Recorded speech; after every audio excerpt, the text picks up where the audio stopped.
सत साहिब सतगुरुदेव की जय। बंदी छोड़ कबीर साहिब जी की जय। बंदी छोड़ गरीबदास जी महाराज जी की जय। स्वामी राम देवानंद जी गुरु महाराज जी की जय हो।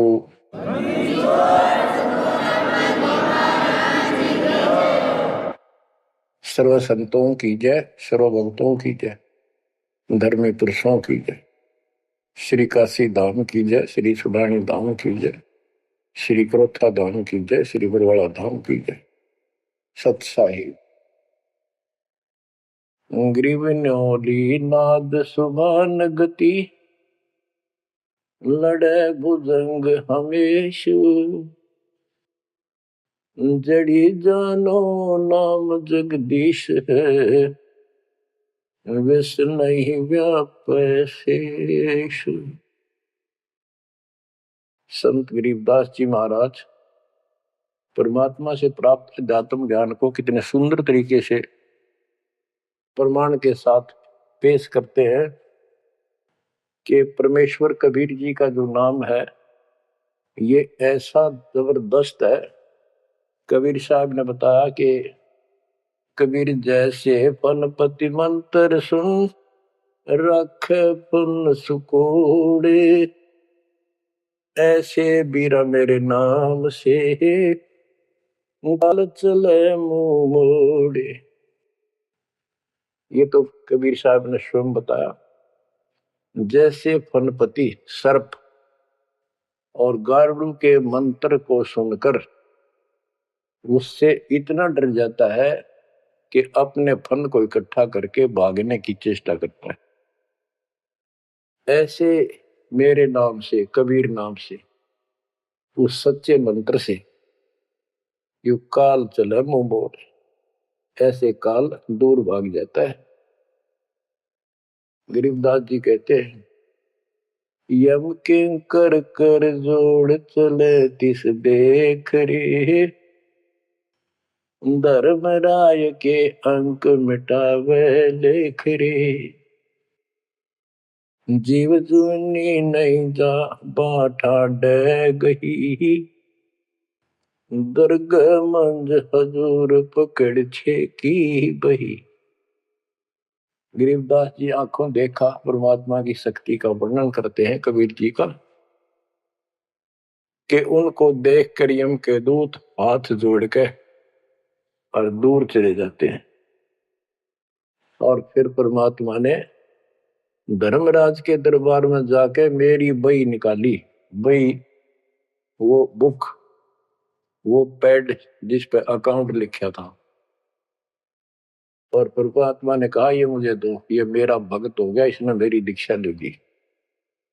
वह पैड पाट दी जाता न वहीं पर फेंक दी कूड़े में। दर्ग मंज हजूर पकड़ छे की बही, जीव जूनी नहीं जा बाठा डे गही। कि कबीर साहब ने जिसकी बाह पकड़ ली, जिसका हाथ पकड़ लिया, जिसको शरण दे दी, वो जीव 184 प्रकार की योनियों में नहीं जाएगा। बाह ठाडे गही, ठाडे ठाडा मीन तगड़े, समर्थ, शक्तिशाली ने हमारी बाह पकड़ ली, हमें शरण दे दी। ठाडे की परिभाषा थोड़ी सी बताता हूं आपको, क्योंकि बच्चों कोई भी हम प्रसंग सुनते हैं उसके साथ उसका जो लिंक होता है वो कथा का होना अति आवश्यक है, अन्यथा उसका कोई प्रयोजन नहीं रहता। काफी समय पहले की बात है, एक भक्त अब परमात्मा कबीर जी की शरण में था, संत गरीबदास जी के माध्यम से।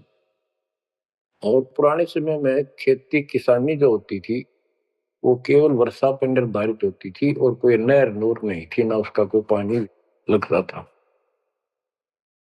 बारिश हो जाती थी कुछ एक क्षेत्र में तो उसमें किसान अपना उसको संवार के बीज बो दिया करते थे। जमीन ज्यादा हुआ करती थी उसमें।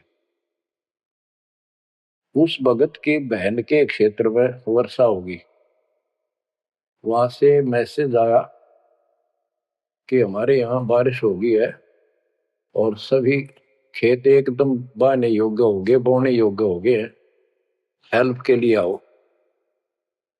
वो अपने बैल अपना हल लेकर चला गया,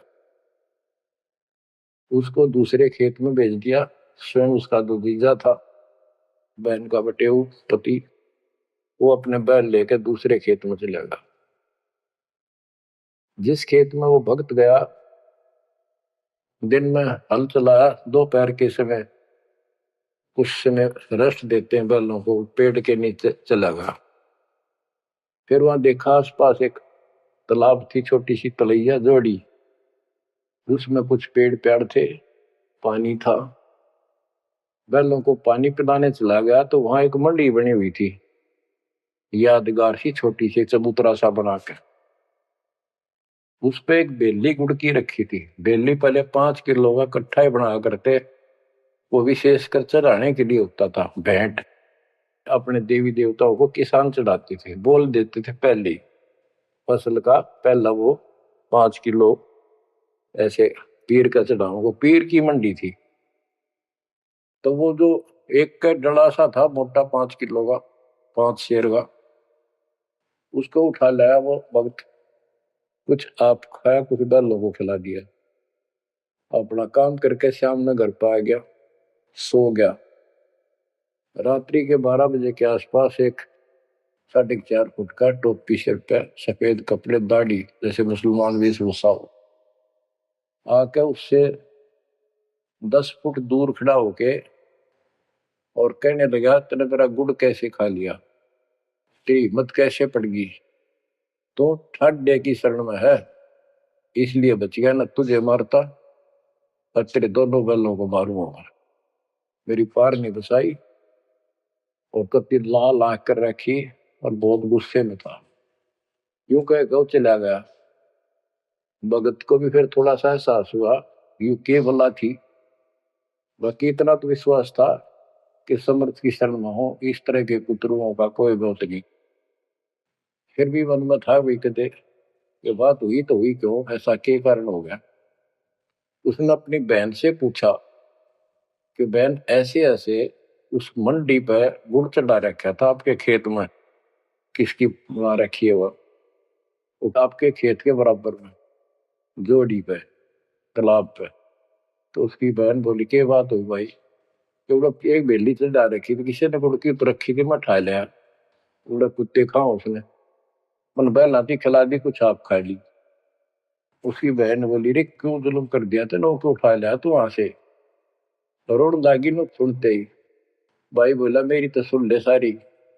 वो एक इतने 4.5 फुट का, 4 फुट का आदमी होगा और सफेद कपड़े पहन रखे, ऊपर टोपी, मुसलमान टाइप सा था, और मेरे से 10 फुट दूर खड़ा होगा। रात को आया और यूं बोला, तेरी हिम्मत कैसे पट गई, मेरा गुड़ उठा लिया, तने खा कैसे लिया। मैं बोला नहीं, वो आप पे बोलेगा। ने बोला तू ठाड्डे की शरण में है, न तुझे मारू और तेरे दोनों गल मारू। ला ला के रखी थी और नो कहकर चला गया वापस। वह भेड़ और फूट फूट कर रोने लगी, बोला रे तो मेरा काला मुंह कराओ के जवाब दो, माने न्यू शहरों से तने के वो एक गुड़ पाया खाने को। हमारे अब सारे गुड़ की कमी है यहाँ पर। बहुत बुरी तरह लगी रो, भाई बचा कुकर मेरा भाई। अपने पति ने भी लड़न लगी, तने क्यों भेजा ही उस साइड में, तो इन्होंने क्यों ना भेजा, तेने बताना चाहिए था इसको पहले। वो भाई बोला है, तेरी अब भी अकल पे पर्दा पड़ रहा, उतरा शेर हाथ जोड़ के गया, अरे नो क्या तू ठाडेगी शरण में है, जा तो बच गया, न मारी न दो मैंने तो रोए जाओ पाछे थे। अरे मैं जिंदा जी रोने लाग रही तो पागल कहेंगी, कितनी भी अकल पे पर्दा पड़ गया तुम्हारे, मैं किसकी शरण में पता है। मैं ये रिक्वेस्ट करूं थारे ते, तुम भी आ जाओ, ना इन भूतड़िया दिन डर डर मर जाओगे। तो बच्चों, यम किंकर कर जोड़ चले तिस देख रे। बच्चों आत्मा फूट फूट गाती है, चारों युग में संत पुकारे कूक क्या हम खेल रे, हीरे माणिक मोती बरसैया जग टूटा ढेर रे। ये डड़े चुगण की आदत पड़ गई इनमें। यम किंकर कर जोड़ चले तिस देख रे।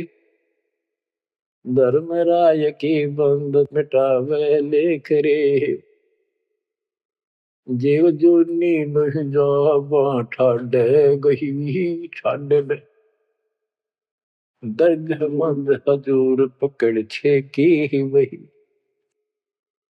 सुन मंडल सतलोक अगमपुर धाम है, धन बंदी छोड़ कबीर तुम्हारा नाम है। बच्चों, इस परम पिता के प्रेम में ऐसे गजब के ज्ञान, ऐसे समर्थ की शरण आत्मा बाहुक हो जाती है, रोका नहीं जा सकता। सो शुक्र मनाते अपने गुरुदेव का, एक निछोड़ हे परम पिता कैसे शरण दिया, कैसा सुंदर राह बता दिया। नहीं या बिरान माटी राखो या भूतड़े, अरे न पूजे भी जाओ और दुर्गति भी जो कि न रहनी थी। और गीता कहती है भूत पूजोगे भूत पढ़ोगे। परमात्मा की सूक्ष्म वेद की वाणी कहती है भूत में सो भूत है, देव में सो देव, राम में सो राम है, सुन सकल सुरदेव। अब प्रश्न चल रहा है, कबीर जैसे फनपति मंत्र सुन रख फन सकोड़े, ऐसे बीरा मेरे नाम से काल चल मोड़े। पारक के अंकी अमर ग्रंथ की प्रथम वाणी है, गरीब नौल नाद सुभान गति, लड़े भुजंग हमेश, जड़ी जानो नाम जगदीश है, विष नहीं व्यापै शेष।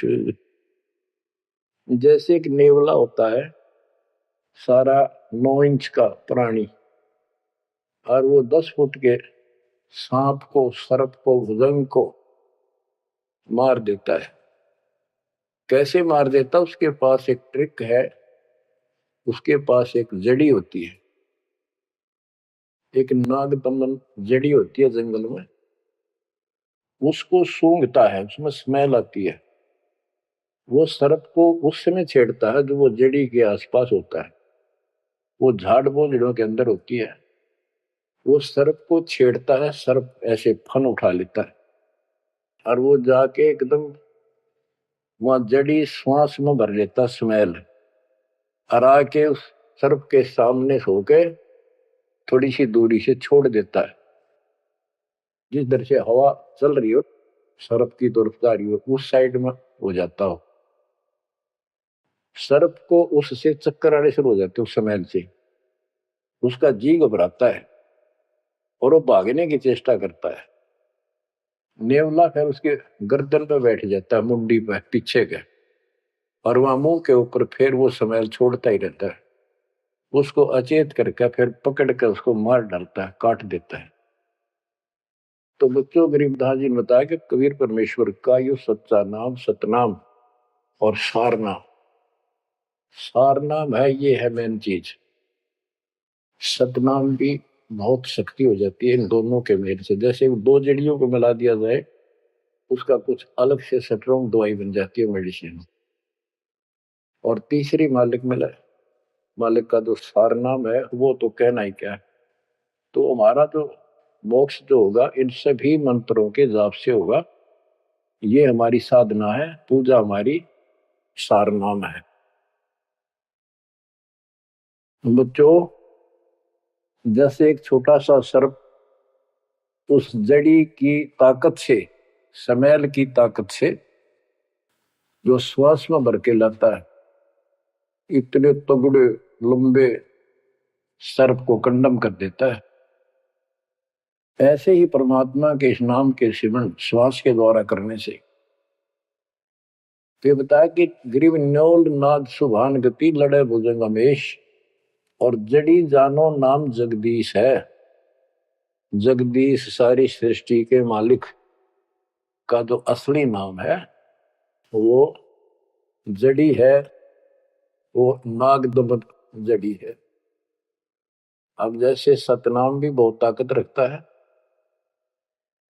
ये हमारी साधना है। जैसे प्रथम मंत्र सतनाम, ये साधना है। सार नाम हमारी पूजा है। पूजा और साधना में अंतर होता है। कबीर साहब हमारा पूज्य है। साधना वो होती है जैसे हमने जल की आवश्यकता है तो हैंडपंप लगाते हैं। हैंडपंप के लिए बोकी और पाइप, बोकी मारते रहते हैं, मिट्टी बाहर डालते रहते हैं। सतनाम की बोकी श्वास उश्वास से मारकर जब वो पानी के लेवल पर पहुंच जाती है, वो बोर, तब उसमें पाइप लोअर करके फिर उसके ऊपर एक मशीन बांधी जाती है, वो सार नाम है, और मशीन से फिर उसको चलाया जाता है। वो हमारा पूज्य इष्ट है, वो सार शब्द है। जो हमें चाहिए था ऐसे मिलेगा वो सुख परमपिता परमात्मा के सच्चे दरबार का।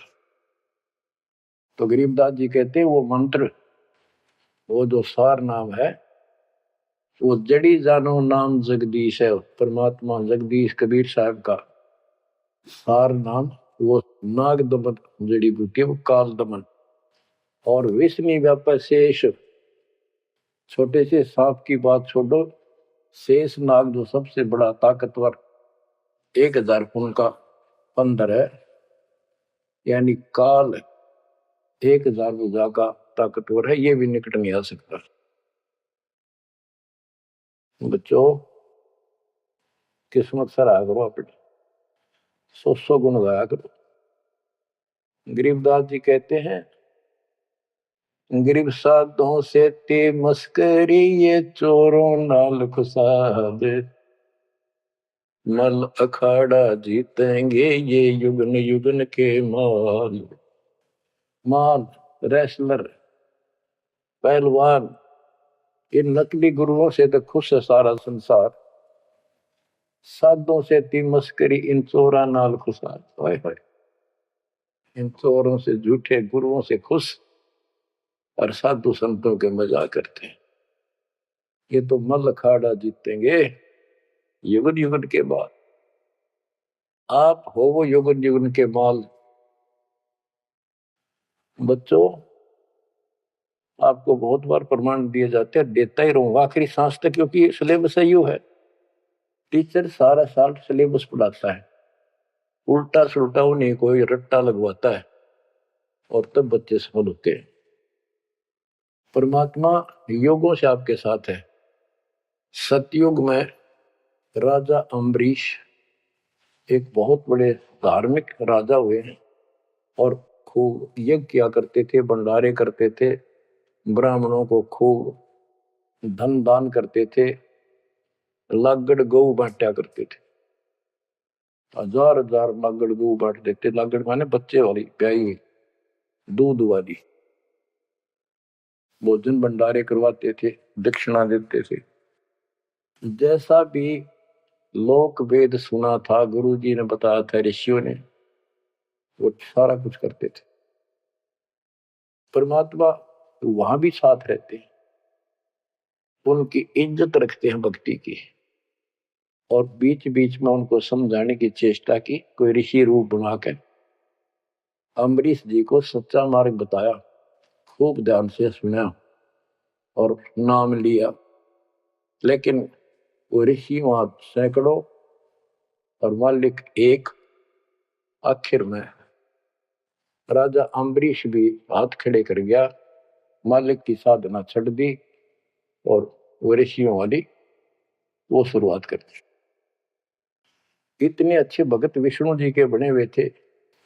बच्चों में अब हंसी भी आती है, दुख भी होता है।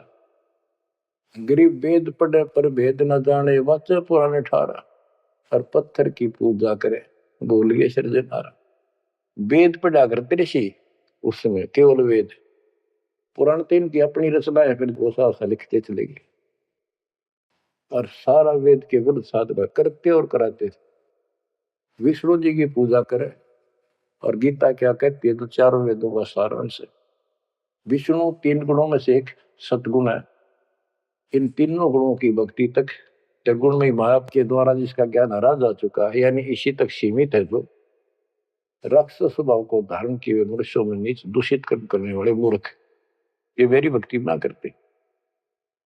तो अम्बरीश वही साधना करता था, लेकिन पिछले संस्कार किसी जैसे भी चल रहा भक्ति युग बच्चों, आप इन बातों को बार बार सुनोगे तो आपके दिल में समा जाएगी यह कहानी सच्चाई ये है। अब ये भक्ति काल शुरू हो गया, मोक्ष काल समझो।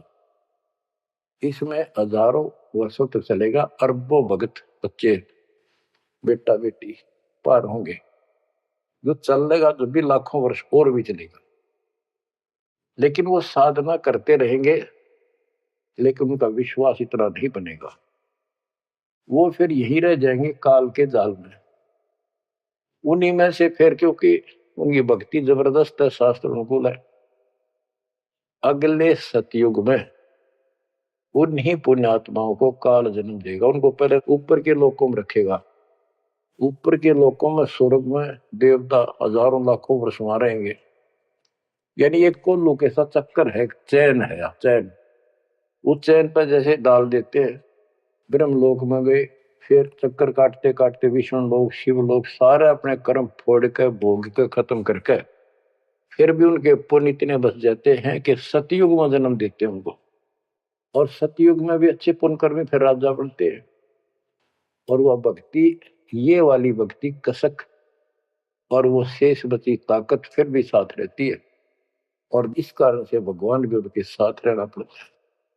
जो बच्चा गौ की नजर में, यूं साईं को संत भक्तों के पीछे फिरे भक्त वत्सल भगवंत। कबीर जो जन मेरी शरण है ताका हूं मैं दास, गेल गेल ला गया करूं जब लग धरती आकाश। तो अपने इस विधान अनुसार अमरीश से मिले। ठीक है, एक बार तो यह बात इतनी गजब की है, सारी ठीक ठीक लगती है, लेकिन माहौल खराब होता है। ये ज्ञान बताने वाला एक होता है, दूसरा समर्थक नहीं होता। उस दिन में वो भूल जाते हैं और इसी लोग बहका देते हैं, कहाँ सी बातें करते हो, वेदों में ऐसा कहीं नहीं है, वेदों में ऐसा नहीं है। अब दास तो कहना चाहता है, फिर अगले जन्म उस भक्ति से वो अम्बरीश राजा स्वर्ग गया, स्वर्ग में अपने पुण्य भोगे। फिर त्रेता युग में फिर राजा जनक के रूप में वह आत्मा ने जन्म लिया। वहां भी खूब भक्ति करी, विष्णु के कट्टर पुजारी। वही भावना वही भाव फिर भरा हुआ था, परमात्मा फिर भी मिले उनको। लेकिन राजा और सिद्धियां इतने ठाठ बाट और मकाने वाले वो गुरु निरे ऋषि हमारी ऐसी घिस काट रखी काल में, हम ऐसे मूर्ख बना रखे, थोड़ा सा भी सुख हो जाए, कोई प्रभुता कोई पद प्राप्त हो जाए, हम खुद भगवान बन जाते हैं। लेकिन पिछली धार्मिकता के अनुसार हम कुछ धार्मिक भी बने रहते, लेकिन रहते वही के वही। और अम्बरीश राजा इतने अच्छे भगत थे, पिछली सिद्धि शक्ति मालिक की वो भक्ति की सही थी। एक बार दुर्वासा ऋषि ने उनके ऊपर सुदर्शन चक्कर छोड़ दिया। दुर्वासा कहता था कि तू ये साधना छोड़ दे, मैं बताऊं वाह कर। अम्बरीश ने हाथ भर ली पर छोड़ी नहीं। अगली बार गया, उसने गुस्सा हो गया कि तू मानना नहीं मेरी बात, तेरा सिर काट दूंगा, इतना गुस्सा था। सुदर्शन चक्कर छोड़ दिया। सुदर्शन चक्कर राजा अम्बरीश के पैर छू के और दुर्वासा ने मारने खातिर वापस चाल पड़ा। दुर्वासा भागता फिरा तीन लोक में, कितने उसने गुफा नहीं मिली जरा बच जा, कुछ संरक्षक नहीं पाया। परमात्मा कबीर जी ने विष्णु रूप बनाया, एक सभा ला दी, 1 मिनट में के कर दी कर दे बोलो में। दुर्वासा ने देखा भगवान विष्णु बैठे, वहीं पहुंच गया और कंप पे डांक ठोक रखी, मन बचा लो भगवान, बचाओ मुझे, सुदर्शन चक्कर मुझे मारेगा। परमात्मा बोले क्या गुस्ताखी कर दी, क्यों मार रहा है तेरे को। फिर वह सारी कहानी बता दी। भगवान बोले कि भक्ति के भाव से चलो, ये ताकत से नहीं चलता ये मार्ग। अपना ज्ञान दो, कोई मानने ठीक है, ना मानो ना मानो, मुझे बचाओ भगवान, मुझे बचाओ। उसमें सुदर्शन चक्कर रुक गया, खड़ा हो गया दूर, भगवान की शक्ति से डर के देख के। तो दुर्वासा को विश्वास हो गया कि यहाँ बचाओ हो सकता है, माफ करो मुझे, माफ करो। परमात्मा बोले अम्बरीश के पैर पकड़े, वो बचाओगा तुम्हें, इससे मैं नहीं बचाऊंगा। हाथ जोड़े, हे भगवान आपके दरबार में मैं नहीं बचूंगा, कहाँ भेजो हो दाता, मैंने तो रास्ते में मारेगा। मिला जा, वही जान बचेगी तेरी। अम्बरीश के चरणों में गिरा वो, जिसने 56 करोड़ यादव मार दिए थे एक में चलता है। तो कहते हैं अपनी देसी कहावत हमारे यहाँ, शेर न सोआ शेर, जरूर टकरा कर घनी बकवाद करनी है ना। अम्बरीश के चरणों में मत्था टेका उसने, मेरी जान बख्शो महाराज, जान बख्शो, बख्श दो। अम्बरीश राजा बोले, महाराज मैंने कुछ नहीं कहा, तेरा कर्म तुझे मिला। और वो सुदर्शन चक्कर हाथ से पकड़ लिया राजा अम्बरीश ने, और ऑफ कर दिया, शांत हो गया। बोला ले जा तेरी तोब। और भक्ति के भाव रहना चाहिए इंसान। बच्चों, अम्बरीश राजा की इतनी महिमा होगी, ऋषि भी हैरान थे जो उनके गुरु लोग थे। वो नहीं छोड़ कहते, मन तू सुख के सागर बस रे, और न ऐसा यस रे। तू सुख के सागर बस रे, ये झूठे यशों में कुछ नहीं धरा। वह सतयुग में महिमा होगी, फिर राजा जनक बन गए। राजा जनक वही भाग्य बाबा नानक बने। जब एक सुखदेव नाम के बाल ब्रह्मचारी माँ के गर्भ से भक्ति ले रहे थे और आकाश में उड़ जाने की सिद्धि थी, उस अर्धी की गांठ से पंसारी बन जाते ये, अपने बराबर किसी ने नहीं समझा था। राजा जनक के पैरों में पड़कर स्वर्ग तक जाने का विरोध करवाया। वो मोक्ष तक बहुत दूर की बात है, वो तो मार्ग ही नारा है। गरीब सुखदेव ने 84 भुगती बिना पजावे खरगो, तेरी क्या बुनियाद परानी, तो पेंडा पंथ पकड़ो। के सुखदेव जैसे ऋषि जिसकी टूटी बोला करती, सारे देवता उसका सम्मान करते थे, बड़ा पहुंचा हुआ है। वो भी फिर 84 लाख योनियों में गया। राजा जनक से दीक्षा ली। पहले तो यूं कहता, मैं बाल ब्रह्मचारी ब्राह्मण ऋषि, जनक विदेही राजा भाई, कैसे शीश नवाऊं जाई। सुखदेव बोले, ज्ञान विवेक का हमने स्त्री का मुख नहीं देखा। राजा के 10,000 रानियां। तो गरीबदास जी कहते हैं, गोरख से ज्ञानी गणे सुखदेव जति जिहान। वो अपने आप को जति मान रहा था। और सीता सी वो बारिया संत दूर स्थान। संत के घर बहुत दूर है, इन बात का तो नहीं भाई इसने ब्याह करवा रखा है, इसका न्यू हो रहा था, भाई संत कैसे हो सकता है। 10,000 रानी थी, फिर भी उस नकली थे तो भी अच्छा था राजा जनक।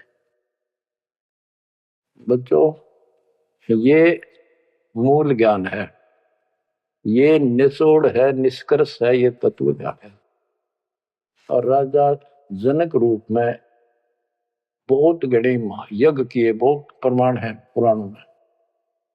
बहुत धर्म भंडारे लाए, यानी दूध वाली गाय बाटी साधु संत, तो वो धर्म पुण्य बन गए।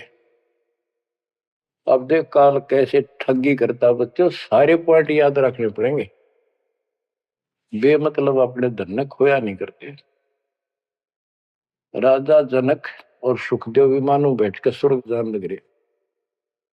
रास्ते में 12 करोड़ आत्माएं नरक में तंग पा रही थी, हाहाकार मचा रोवे। राजा जनक ने कहा, ये आवाज कहां से आ रही है चिल्लाने की, रोको मेरा विमान रोको। रोक दिया। उनको बताया गया कि यहाँ एक नरक है, उसमें 12 करोड़ आत्माएं जीव अपने कर्म दंड भोग रहे, पाप। राजा ने कहा, इनको छोड़ दो, इनको कष्ट ना दो।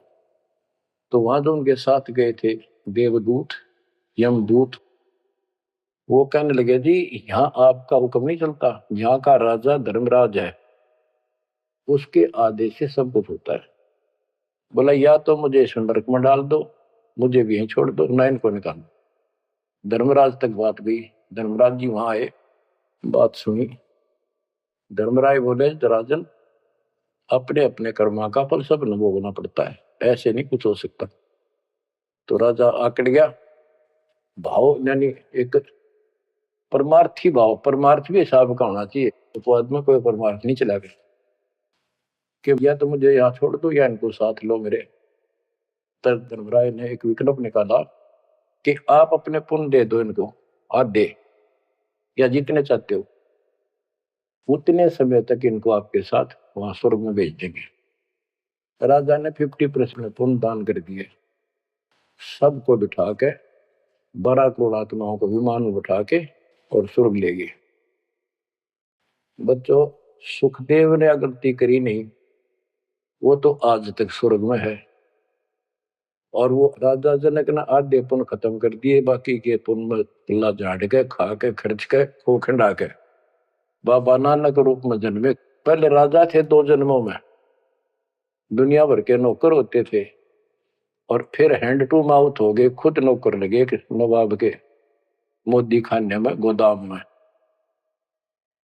अब बच्चों, अब हमने सावधानी न्यो भी बरतनी है, अपने नाम अपने भक्ति ने नष्ट नहीं करा, किसी के ऊपर भावुक हो गया। एक बताओ था कि मैंने अपने भाई दुखी हो रहा था, उसको अपने पुण्य दे दिए, भक्ति दे दी, वो तो ठीक हो गया। मेरी डूबती हो रही है, बुरा हाल हो रहा ना, वो दिक्कत होगी, बीमारी होगी, आगे तागे दुख होने लग के, तो ये बकवाद नहीं चले, मर्यादा जो बनाई है उसको संभालो। तो कहने का भाव ये है कि आपको इस पॉइंट पे लाना चाहता हूं। अब राजा जनक राजा थे, राजा अम्बरीश राजा थे, वो बाबा नानक बने खुद नौकर लगेगा राजा के। अब यहां आकर हमारी बात टिकती है कि साधों से तीमस करिए, चोरा नाल खुशाल, मल अखाड़ा जीतेंगे ये युग युग के बाद। यानी भक्ति की चाह, भगवान की चाह उनके में तब भी थी, पर एक्सरसाइज गलत थी। अब परमात्मा फिर मिले उनको आकर के। अब वो भौतिक धन में निर्धन थे, पर अध्यात्म धन के भरे पड़े थे। पिछले पुण्य गजब के थे, भक्ति वाले। एक तो धर्म कर्म किए होते हैं वो, और एक होते भक्ति की शक्ति। हुआ न्यो की नो डटी थी उसकी, वो पुण्य खत्म कर दिए थे उसने। तो वो भक्ति उस कारण से परमात्मा फिर आकर मिले। अब वो हैंड टू माउथ था, सुन ली। राजा होता तो तब भी ना सुनता। तो बच्चों, आज आप से कितने निर्धन हो और कितने धनवान हो, आप उस मालिक के सच्चे बच्चे हो। पिछले जन्म जन्मांतर से आप भक्ति करते हुए आ रहे हो। अब परमात्मा ने अपना वो धन देखना है। कबीर सब जग निर्धना, धनवंता नहीं कोई, धनवान वा को जानियो, जहाँ पर राम नाम धन वही। आपके पास वो राम नाम का धन भरा पड़ा है। और जैसे सुकुच मीन मिलता नहीं भाई, स्वाति सीप सब अड़ ही जाई। सुकुच मीन सदगुरु हो आया, जिन परमात्मा का भेद बता। जैसे सीप और मोती का उदाहरण दिया जाता है कि स्वाति भी मिल गई सीप को, ऊपर की बूंद, मोती भी बन गया। लेकिन एक सुकुच मीन जब उसमें टक्कर ना मारे, उसने खुल नहीं, तो मोती माए गड़ गया और वह सीप भी मर गया। तो बच्चों, ये भक्ति धन थारा इब कभी नहीं गड़ मर जाता, सतगुरु ना मिलता था। तो अब आपका वो मोती सुरक्षित है। अब कहते सुकुच मीन सतगुरु हो आया, जिन परमात्मा का भेद बता।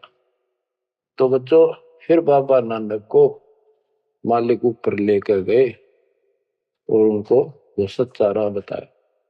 उसके बाद उनकी जिंदगी बदल गई। यानी पहले वकील हो रहे थे काल के, सुने नहीं थे। अब जो बाबा नानक जी हिंदू धर्म में जन्मे थे, खत्री गोत्र था, और भगवान विष्णु कृष्ण राम कुर्बान थे इनके ऊपर। गीता का पाठ ब्रजलाल पांडे से पढ़ा करते थे और गीता पढ़ते थे। दाता मिले तो खूब तर्क वितर्क किए। आखिर में बोले अखा वेखूं तो मानो। तो परमात्मा ने आई विटनेस भी बनाने थे। बेई नदी सुल्तानपुर के साथ से बह रही है। सुल्तानपुर में बाबा नानक की बड़ी बहन ब्याह रखी थी, वह अपनी बहन के वहां रहते थे, नौकरी करते थे नवाब के। सुबह सुबह स्नान करने जाया करते थे उस नदी पे।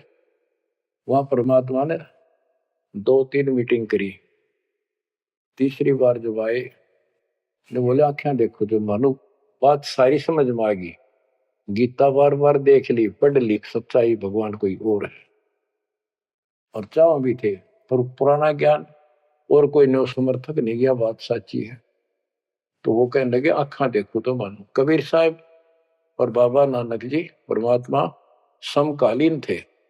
बाबा नानक जी का जन्म सन 1469 में हुआ और 1539 में वो शरीर छोड़ के गए। और परमात्मा जी 1518 में गए। तो 1469 से 1518 तक समकालीन थे। तब आंखों देखा सतलोक 3 दिन तक नानक साहब जी का शरीर कहीं और छुपा के उनकी आत्मा को लेके गए, फिर छोड़ा तीसरे। उसके बाद तो दुनिया बदल गई उनकी। वो सब पूजाएं त्याग माल की शरण में आ गए। घर में विरोध, सारे समाज में विरोध। उसके पिता भी बहुत दुखी हो गए, तो के पैदा हो गया हमारे, देवी देवताओं को ऐसा गलत बोलता है। तो बहुत परेशान हुए। लेकिन जब आंखों देख ली, कौन सुने किसकी। सूरवीर होते हैं संत, संत सिपाही और शेर पीछे नहीं हटते। तो बच्चों सारा ज्ञान सत्संग से होता है। परमात्मा का और उस प्यारी आत्मा का, आत्मा और परमात्मा नानक साहब का सत्संग हुआ। सत्संग से बात स्पष्ट हुई। अब पारक के अंक की वाणी सुनाता हूं कुछ। साधों से ती मस्करी ये चोरा नाल खुशाल, नल अखाड़ा जीतेंगे ये युगन युगन के माल।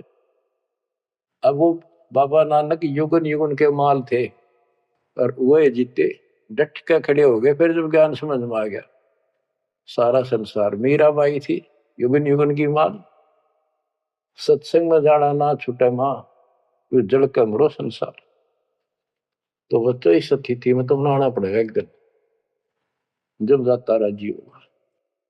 और ये ज्ञान खुद देता है भगवान, और वो आत्मा जो इसको सुनकर कुर्बान हो जाती है, वो महान आत्मा होती है। गरीब अंश गवन करते नहीं, मान सरोवर छाड़, कौवे उड़ उड़ जात हैं खाते मसाड़। हंस और कौवे और बुगले सब पक्षी कहलाते हैं। हंस उस मानसरोवर को नहीं छोड़ता जहां उसका आहार मोती होते हैं। और कौवे वहां टेके नहीं, क्योंकि उन्हें तो जगह जगह जाकर मांस खाना, हाड खाड़े, हाडों का मांस चाटना, किसी पशु के जख्म में चोंच मारना, ये कौवियों जैसी व्यक्ति के लोगों का स्वभाव होता है कि उनका अपना उल्लू सीधा हो, स्वार्थ सिद्ध हो, ताकि अगला कितना दुखी हो। ये कौवे जैसे जीव होते। अब यहां बताते हैं, कबीर साहब कहते हैं गरीब अंश गवन करते नहीं, मान सरोवर छाड़, कौवे उड़ उड़ जाते हैं खाते मांसाहाड़। गरीब मान सरोवर मुक्ति फल, मुक्ता हल के ढेरे, कौवा आसन न बंद जब भूमि दीन सुमेर। गरीब कौवा रूपी बेक है ना प्रतीत यकीन, 68 का फल मेटे करे भय दीन बेदीन। गरीब हंस दशा तो साध है, सरोवर है सतसंग, मुक्ता हलवाणी चुगे फिर चढ़त नवेला रंग। अब स्पष्ट कर दिया कि ये सत्संग जो है ये मानसरोवर है, और भगत साध ये हमारे हंस हैं। अब कौवे बुगले तो मेंढक मछली अड़ंगा कुवाड़ बकवाद करते हैं, और हंस केवल मोती खाता है। इसी प्रकार निर्विकार जो भगत आत्मा बन गए, बेटा या बेटी, वो हंस जैसे हैं। वो केवल मालिक की वाणी, परमात्मा की भक्ति और धर्म कर्म रूपी मोती खाते हैं। और फिर ये मोती खा के यानी सत्संग वचन सुन के फिर चढ़त नवेला रंग, एक अजब गजब रंग रंग जाता है उसकी आत्मा में।